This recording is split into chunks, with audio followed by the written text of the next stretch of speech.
Hello বন্ধুরা, আমি আজ তোমাদের favourite channel green hive V কোচিংয়ে জয়েন করলাম।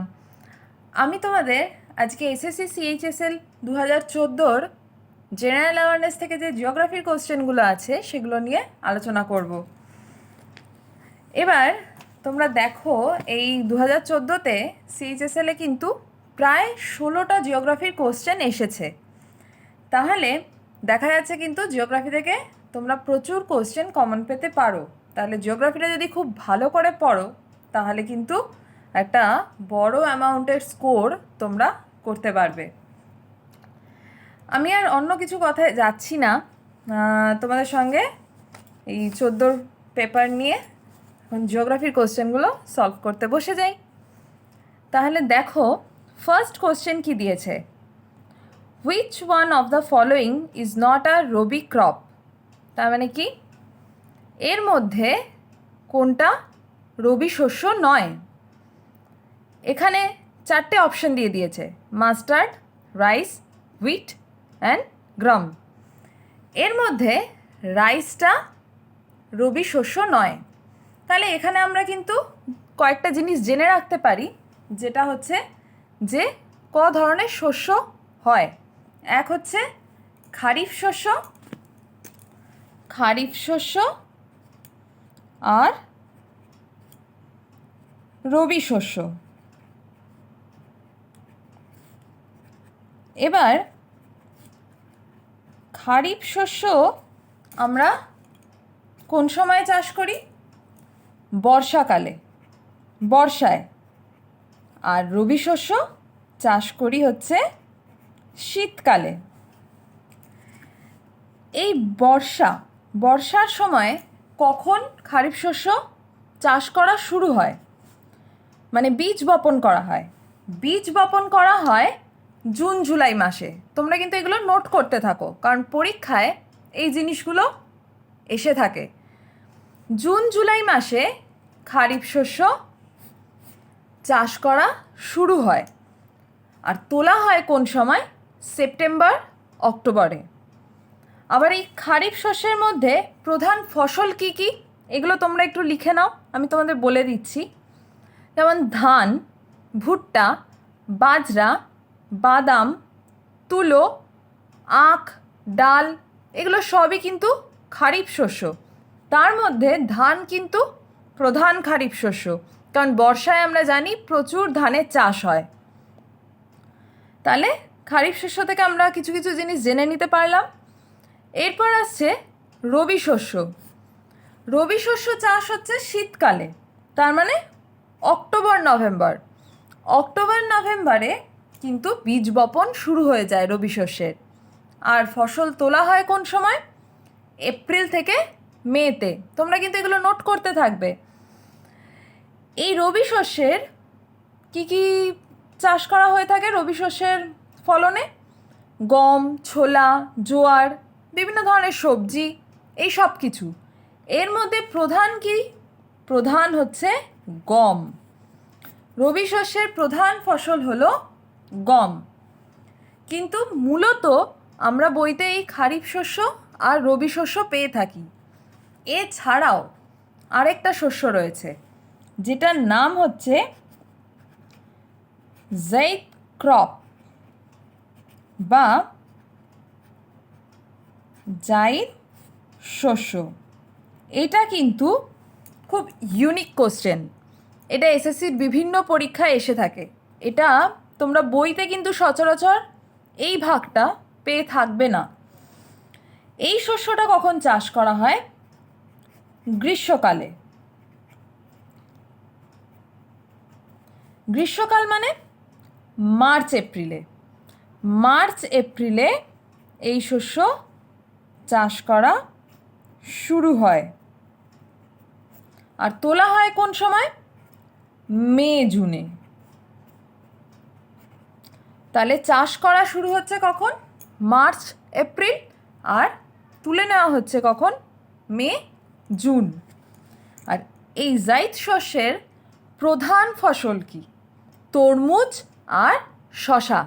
তোমরা লিখে নাও, এই তরমুজ আর শশা হচ্ছে জাইদ শস্যের প্রধান ফসল। এছাড়াও কিন্তু বিভিন্ন ধরনের সবজি এই সময় চাষ করা হয়ে থাকে। তাহলে আমরা এই রবি শস্যের প্রশ্ন থেকে কিছু কিছু জিনিস জেনে নিতে পারলাম। এরপরে সেকেন্ড কোশ্চেন আসছে কি, Kolkata and Delhi are connected by কোন রোডের দ্বারা কানেক্টেড হয়েছে? দেখো 4টে অপশন দিয়েছে। ফার্স্ট অপশন দিয়েছে কি NH নাম্বার 1, সেকেন্ড দিয়েছে NH নাম্বার 2, সি দিয়েছে NH নাম্বার 9 আর NH নাম্বার 6D। তাহলে এখানে কলকাতা আর দিল্লিকে কানেক্ট করেছে কোন রোড? NH number 2। এইটা হচ্ছে অ্যান্সার। এবার এখানেও তোমাদের কিছু তথ্য আমি জানিয়ে রাখি, তোমরা বরং নোট করতে থাকো, যেগুলো পরীক্ষায় অন্যভাবে প্রশ্ন এলে এসে থাকে। সেটা হচ্ছে এই দিল্লি কলকাতা রোড যেটা, সেটা কোন কোন জায়গার ওপর দিয়ে গেছে? তোমরা নামগুলো লিখে নাও। দিল্লি, হরিয়ানা, ইউপি, বিহার, ঝাড়খণ্ড অ্যান্ড ওয়েস্ট বেঙ্গল, এই জায়গাগুলোর ওপর দিয়ে এই NH নাম্বার 2 মানে NH2 গেছে। আরেকটা এখানে ভালো প্রশ্ন যেটা এসে থাকে প্রায়ই, সেইটা তোমরা নোট করে নিতে পারো। জিটি রোড আমরা জানি তো, গ্র্যান্ড ট্যাঙ্ক রোড, কে প্রতিষ্ঠা করেছিল? শের শাহ, তাই তো, শের শাহ। এই NH1, NH2 আর NH91, এই 3টে রোড একত্রিতভাবে কিন্তু গঠিত হয়েছে জিটি রোড। তাহলে কি কি? NH1, NH2, NH91। এই প্রশ্নটা কিন্তু এরকমভাবে তোমাদের আসতে পারে যে জিটি রোড কোন কোন ন্যাশনাল হাইওয়ের কম্বিনেশনে গড়ে উঠেছে। তখন এখানে কিন্তু ধরো তোমাকে 4টে অপশন দিয়ে দিল, সেখানে থেকে তোমাকে দেখে নিতে হবে এই তিনটে নাম যে অপশানে থাকবে সেটাই হবে ঠিক, NH1, NH2 অ্যান্ড NH91। এরপর আমরা পরের কোশ্চেনে চলে যাচ্ছি, যে কি আছে, the driest part of India is কোনটা? 4টে অপশন দিয়ে দিয়েছে। ফার্স্ট হচ্ছে ওয়েস্টার্ন রাজস্থান, জম্মু অ্যান্ড কাশ্মীর, গুজরাট আর মধ্যপ্রদেশ। তাহলে এর মধ্যে সবচেয়ে ড্রাইয়েস্ট পার্ট অফ ইন্ডিয়া কোনটা?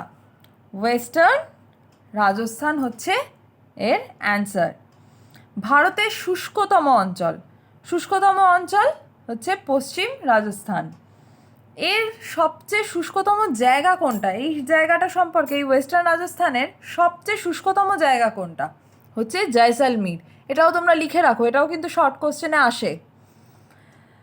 কারণ কি এই জায়গাগুলো ড্রাইয়েস্ট পার্ট হওয়ার কারণ কি? এর প্রধানত দুটো কারণ। ফার্স্ট কি, এই অঞ্চলটা উপক্রান্তীয় উচ্চচাপ বলয় অর্থাৎ সাবট্রপিক্যাল হাই প্রেশার বেল্টে অবস্থান করছে। তাহলে ফার্স্ট পয়েন্ট তোমরা লিখে নাও যে সাবট্রপিক্যাল হাই প্রেশার বেল্টে অবস্থানের জন্য এটা ভারতের ড্রাইয়েস্ট পার্ট। আর সেকেন্ড অপশন কি? সেকেন্ড কারণ হচ্ছে বঙ্গোপসাগরীয় মৌসুমি বায়ু যে প্রবাহিত হয় সেই অঞ্চল থেকে কিন্তু এই ওয়েস্টার্ন রাজস্থান অনেক দূরে অবস্থিত, তাই মৌসুমি বায়ু পৌঁছতে পারছে না, তাই বৃষ্টিপাত কম হচ্ছে। সেই জন্য ইন্ডিয়ার ড্রাইয়েস্ট পার্ট হিসেবে ওয়েস্টার্ন রাজস্থানকে চিহ্নিত করা হচ্ছে। এর পরের প্রশ্ন কি আসছে, Mumbai high is associated with, কি অপশন দিয়েছে? স্টিল, পেট্রোলিয়াম, মজলিয়াম অ্যান্ড জুট। মুম্বাই হাই কিসের সঙ্গে যুক্ত? হ্যাঁ, পেট্রোলিয়াম। আমরা জানি মুম্বাই হাইয়ের আরেকটা নাম কি? বোম্বে হাই নামেও কিন্তু মুম্বাই হাই পরিচিত। এই মুম্বাই হাই সম্পর্কে আমরা একটু জেনে নিই, তোমরা নোট করতে থাকবে। হ্যাঁ, কারণ পরীক্ষায় এর থেকে বিভিন্ন রকম প্রশ্ন এসে থাকে, সেই রকমই কিছু তথ্য আমি তোমাদের সঙ্গে শেয়ার করে নিচ্ছি। তো তোমরা নোট করো যে এই মুম্বাই হাই উপকূল অঞ্চল থেকে প্রায় 176 কিলোমিটার দূরে সমুদ্র গর্ভে অবস্থিত। তার মানে মুম্বাই হাইয়ের অবস্থান কত কিলোমিটার দূরে অবস্থিত সেটা কিন্তু কোশ্চেন হতে পারে। কত কিলোমিটার দূরে অবস্থিত? মুম্বাই উপকূল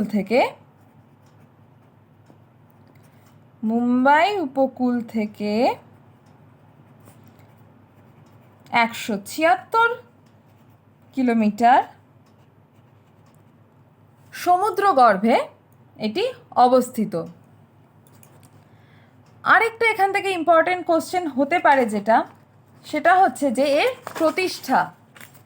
এই মুম্বাই হাই প্রতিষ্ঠিত হয়েছে কাদের হাত ধরে?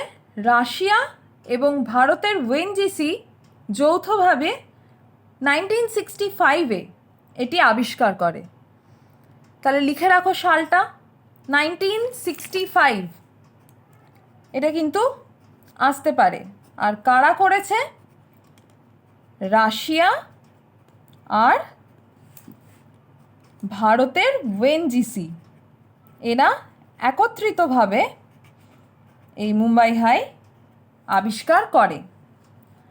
আর একটা খুব ভালো প্রশ্ন যেটা আসে সেটা হচ্ছে কি, ভারতের সর্ববৃহৎ তৈলখনি হচ্ছে এই বোম্বে হাই।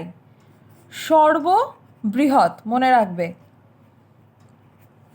তাহলে বোম্বে হাই সম্পর্কে আমরা কিছু প্রশ্ন জেনে নিলাম, তার উত্তরও জেনে নিলাম। এর পরের কোশ্চেনে আমরা চলে যাই। এর পরের প্রশ্ন আছে কি, as an export item of India which spice occupies the top position in value? এখানে 4টে অপশন দিয়ে দিয়েছে। ফার্স্ট কি দিয়েছে? পেপার, সেকেন্ড দিচ্ছে চিলিজ, সি দিয়েছে টার্মারিক, আর ডি দিয়েছে কার্ডামাম। এখানে উত্তর হবে পেপার। এরপর নেক্সট কোশ্চেন কি দিয়েছে দেখি। তোমরা বুঝতে পারছো তো? তোমাদের যদি কিছু অসুবিধা হয়, কিছু এক্সট্রা জানার থাকে, তোমরা কমেন্ট করতে পারো। আমি যতটা সম্ভব তোমাদেরকে হেল্প করার চেষ্টা করব। তো এর পরের প্রশ্ন দেখো, how much of India's total geographical area is forest land? তার মানে ভারতের টোটাল জিওগ্রাফিক্যাল এরিয়ার কতটা ফরেস্ট ল্যান্ড? এটার 4টে অপশনের মধ্যে উত্তর হবে 23%। এখানে তোমরা কয়েকটা জিনিস নোট করে নিতে পারো যেটা খুব ইম্পর্টেন্ট এবং প্রায়শই এসে থাকে। ভারতের ল্যান্ডওয়াইজ রিকোয়ারমেন্ট কতটা প্রয়োজন, ফরেস্ট থাকা কতটা প্রয়োজন, সেটা হচ্ছে 33.3%। এইটা কিন্তু আসে, এই পার্সেন্টেজটা তোমরা জেনে রাখো। আর maximum forest covering state, maximum forest covering state কোনটা? মধ্যপ্রদেশ, লিখে রাখবে। এটা গেল কিন্তু ফরেস্ট কভারিং স্টেট হিসেবে। এরপর আসছে percent wise maximum forest state কোনটা? পার্সেন্টেজ ওয়াইজ কিন্তু ম্যাক্সিমাম হচ্ছে ফার্স্ট মিজোরাম, আর সেকেন্ড হচ্ছে অন্ধ্রপ্রদেশ, আর পার্সেন্ট ওয়াইজ মিনিমাম হচ্ছে হরিয়ানা। তাহলে এই কটা জিনিস তোমরা নোট করে রাখো, তোমাদের সুবিধা হবে। পরবর্তীতে যে কোনো জায়গায় কোশ্চেনে এগুলো পেতে পারো। এর পরের কোশ্চেন আসছে, the second plan gave priority to, কোনটায় প্রায়োরিটি দিচ্ছে সেকেন্ড প্ল্যানটা? ফার্স্ট অপশন দিয়েছে এগ্রিকালচার, সেকেন্ড হচ্ছে সার্ভিসেস, সি দিয়েছে হেভি ইন্ডাস্ট্রিজ, অ্যান্ড ডি দিয়েছে ফরেন ট্রেড। তো এখানে উত্তর হবে হেভি ইন্ডাস্ট্রিজ। এই পেজে দেখো আমরা এই কটা কোশ্চেন পেলাম। এরপর আমি চলে যাচ্ছি নেক্সট পেজে, দেখি জিওগ্রাফির আর কি কোশ্চেন আছে। এই যে পেয়ে গেছি আমি, তোমাদের সুবিধার জন্য দেখো আমি গোল করে দাগ দিয়ে রেখেছি আলাদা করে, যাতে আমার খুঁজতে দেরি না হয়। তো এই প্রশ্নটা কি এসছে, রিফট ভ্যালি ইজ ফর্মড, 4টে অপশন দিয়ে দিয়েছে, এর মধ্যে অ্যান্সার হবে between two faults. Rift valley কি, গ্রস্ত উপত্যকা। তো গ্রস্ত উপত্যকা কিভাবে সৃষ্টি হয় জানো, যখন চ্যুতির ফলে দুটো চ্যুতির মধ্যবর্তী যে অঞ্চলটা, সেই অঞ্চলটা বসে যায়, তখন এই রিফট ভ্যালির সৃষ্টি হয়। যেমন কীরকম বলো তো, ধরো এরকম একটা ফল্ট সৃষ্টি হয়েছে, এখানে একটা ফল্ট সৃষ্টি হয়েছে, তার মধ্যবর্তী যে স্থানটা ছিল সেটা নিচের দিকে বসে গেছে, তখন এই বসে যাওয়া অংশটাকে আমরা কি বলবো, গ্রস্ত উপত্যকা বা রিফট ভ্যালি। তাহলে হয়ে গেল বিটুইন টু ফলস এটার অ্যান্সার। এরপর আসছে lake formed by Aswan dam in Africa, কোনটা, এর উত্তর হবে নাসার। এর পরের কোশ্চেন কি আসছে, terra rosa is a Latin word which means, এটার অ্যান্সার হবে রেড টেরেন, মানে লোহিত মৃত্তিকা। এরপরের প্রশ্ন আসছে কি, widening of a river valley takes place due to, এর 4টে অপশন দিয়ে দিয়েছে, এর মধ্যে উত্তর হবে lateral erosion. River valley lateral ইরোশনের জন্য তৈরি হচ্ছে। এর পরের প্রশ্ন আসছে, দেখো তোমরা দেখতে পাচ্ছ তো, হ্যাঁ, Kanchenjunga national park is located at, Uttar Pradesh, West Bengal, Sikkim, Jammu and Kashmir. Kanchenjunga national park কোথায় অবস্থিত, এটার উত্তর হবে সিকিম। এখানে আমি তোমাদের একটা চার্ট দিয়ে দিচ্ছি, যেগুলো পরীক্ষার জন্য খুব ইম্পর্টেন্ট, মানে পরীক্ষায় প্রায়শই এসে থাকে, সেই নামগুলো তোমরা একটু নোট করে নেবে। আমি এখানে আস্তে আস্তে করে তোমাদের সরিয়ে দেখাচ্ছি, তো দেখে নাও, আর পারলে পজ করে লিখে নিও, তাহলে তোমাদের সুবিধা হবে।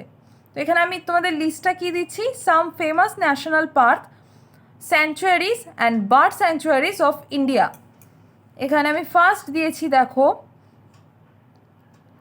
স্যাংচুয়ারিজের নাম এবং তাদের লোকেশন। দেখো এর বাইরেও অনেক নাম পাবে তোমরা, কিন্তু পরীক্ষায় যেগুলো খুব বেশি করে আসে সেই নামগুলো আমি তোমাদেরকে এখানে দিয়ে দিলাম।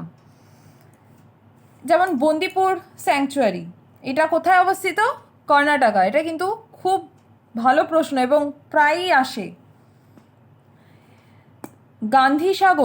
গান্ধীসাগরটাও কিন্তু খুব ইম্পর্টেন্ট, মধ্যপ্রদেশে। এছাড়া দেখো ওয়াইল্ড অ্যাস স্যাংচুয়ারি, এটা গুজরাটে। সোনাই রূপাই স্যাংচুয়ারি আসাম। আর বাকি তো অনেকগুলো রয়েছে, তোমরা আস্তে আস্তে পজ করে কিন্তু সবকটা লিখে নাও। এর মধ্যে শিমলিপাল, এটাও কিন্তু খুব ইম্পর্টেন্ট, শিমলিপাল স্যাংচুয়ারি, ওড়িশা। তোমরা নিশ্চয়ই এই টাইমের মধ্যে এটা পজ করে লিখে নিতে পারবে বা স্ক্রিনশট নিয়ে নিতে পারবে। আমি তাহলে পরের পেজে যাচ্ছি। দেখো এখানে আমি তোমাদেরকে দিচ্ছি ন্যাশনাল পার্ক, কিছু ন্যাশনাল পার্ক এবং তাদের লোকেশন। এগুলো কিন্তু খুব খুব ইম্পর্টেন্ট, খুব ভালো করে এগুলো নোট করে রাখবে।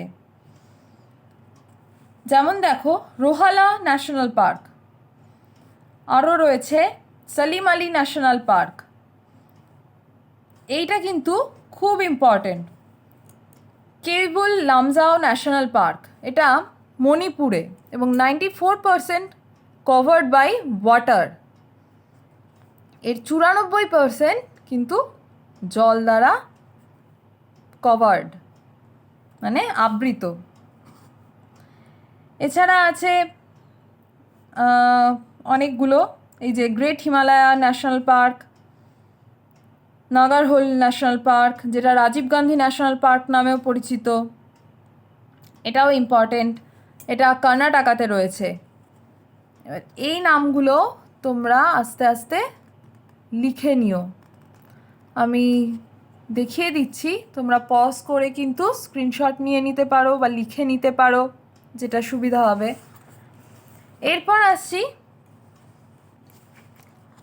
Name of bird স্যাংচুয়ারিজ। এগুলো কিন্তু শুধু পাখিরা লয়, এখানে পাখিদের রাখা হয়। পাখির জন্য এগুলো বিখ্যাত।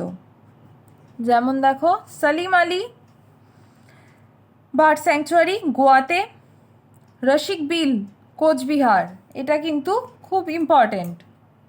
গাম্বুল, এটাও ইম্পর্টেন্ট। এছাড়া দেখো, একটা ভালচার স্যাংচুয়ারি আছে আর একটা পিকক স্যাংচুয়ারি আছে, এইগুলোও কিন্তু সেই রকমভাবেই ইম্পর্টেন্ট। সেই নামগুলো খুব ভালোভাবে লিখে নিও এবং মনে রেখো, পরীক্ষায় এগুলো কিন্তু খুব আসে। তাহলে আমি এবার এই পেজটা উল্টে দিই। এই দেখো, তাহলে 3টে দেখানো হয়ে গেল তোমাদের, বার্ড স্যাংচুয়ারি, শুধু স্যাংচুয়ারি আর ন্যাশনাল পার্ক। এইবার আমরা চলে যাই পরের প্রশ্ন। Biosphere reserve of India Nanda Devi UNESCO দ্বারা is located in the state of, কোথায় অবস্থিত এই নন্দা দেবী বায়োস্ফিয়ার রিজার্ভটা? উত্তরাখণ্ড, সিকিম, মেঘালয়, হিমাচল প্রদেশ। এর উত্তর হবে উত্তরাখণ্ড। এই নন্দা দেবী যে ন্যাশনাল এই বায়োস্ফিয়ার রিজার্ভ, সেটা স্থাপিত হয়েছিল কবে? এটা তোমরা একটু লিখে রাখো, 1982-তে। এছাড়া এখান থেকে আরেকটা খুব ইম্পর্টেন্ট কোশ্চেন আসে, সেটাও তোমরা একটু নোট করে নাও। নন্দা দেবী এই বায়োস্ফিয়ার রিজার্ভ আর valley of flowers national park, এই দুটোকে ওয়ার্ল্ড হেরিটেজ হিসেবে কিন্তু ইউনেস্কো স্বীকৃতি দিয়েছে। কি কি তাহলে? এই নন্দা দেবী বায়োস্ফিয়ার রিজার্ভ আর valley of flowers national park, এই দুটোকে একসঙ্গে ইউনেস্কো ওয়ার্ল্ড হেরিটেজ সাইট হিসেবে স্বীকৃতি দিয়েছে। কত সালে? 1988-এ। তাহলে নেক্সট কোশ্চেনে যাই আমরা। এর পরের প্রশ্ন আছে, environment related important international arrangement or conference convention of biological diversity took place in 2012 at, মানে কোথায় এটা হয়েছিল? 2012-তে এটা হয়েছিল হায়দ্রাবাদে। এরপর নেক্সট কোশ্চেন কি দিয়েছে, in a desert region soil erosion can be checked by, তার মানে ডেজার্ট রিজিয়নে কীভাবে মৃত্তিকা ক্ষয় রোধ করতে পারবো, তার 4টে অপশান দিয়েছে। এর মধ্যে উত্তর হবে কন্ট্যুর প্লাউইং, মানে সমোন্নতি রেখা বরাবর চাষ করে। এর পরের প্রশ্ন কি আসছে, the first oil refinery in India was set up at, এটা হবে ডিগবয়। তাহলে আমি আজকে তোমাদের সঙ্গে প্রায় 16টা প্রশ্ন চেষ্টা করলাম উত্তরগুলো দেওয়ার, তার সঙ্গে আর কি কি ওর রিলেটেড জিনিস রয়েছে যেগুলো পরীক্ষাতে অনেক সময় এসে থাকে এবং সেগুলো খুব ইম্পর্টেন্টও, সেগুলো তোমাদের সঙ্গে শেয়ার করে নিতে চেষ্টা করলাম। তো আজকে এই পর্যন্তই। তোমাদের যদি ভালো লাগে তোমরা জানিও, আমি চেষ্টা করব আরও নতুন নতুন জিনিস তোমাদেরকে জানানোর। আজকে এই পর্যন্ত, শুভরাত্রি।